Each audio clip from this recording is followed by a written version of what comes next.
నమస్తే అండి. Welcome to Ramamma garden. మా గార్డెన్లో తోటకూర అండి. చూడండి ఎంత ఫ్రెష్గా ఉందో.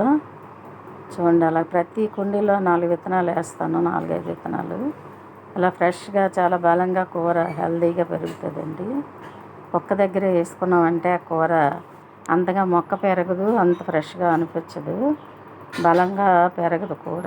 ఇవి చూడండి కాళ్ళు ఎంత బలంగా ఉంటాయో, ఎంత చక్కగా ఉన్నది చూడండి కూర. భలే లేతగా నేను సగంలోనే ఇచ్చేస్తాను కాబట్టి ఒక మొక్క నాకు 2-3 ట్రిప్పులు కూరకి వస్తుందండి, చిగుళ్ళు పెట్టుకొని. చూడండి ఎంతెంత కాళ్ళ ఎంత లేతగా విరిచిన వెంటనే లేతగా ఎలాగ ఇరుగుతున్నాయి చూసారా. మనం కంపోస్ట్తో తయారు చేసుకునియండి, వర్మీ కంపోస్ట్ పేడ గెత్తంతో.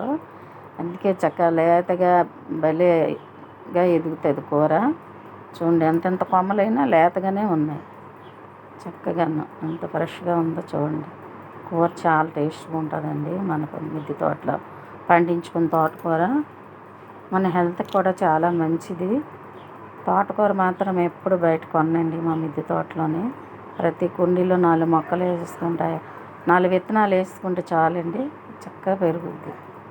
చూడండి అదిగోండి, చూడండి ఎంత హెల్తీగా ఎంత ఫ్రెష్గా ఉంది చూడండి కూర. ప్రతి కుండీలోనే ఉంటుందండి మాకు తోటకూర మాత్రం. ఎంతెంత కొమ్మలో చూడండి. ఇదిగోండి కూర ఎంత కూర అయిందో చూడండి. ఇంకా ఆ వీడియో చూసి లైక్ చేయండి, షేర్ చేయండి, సబ్స్క్రైబ్.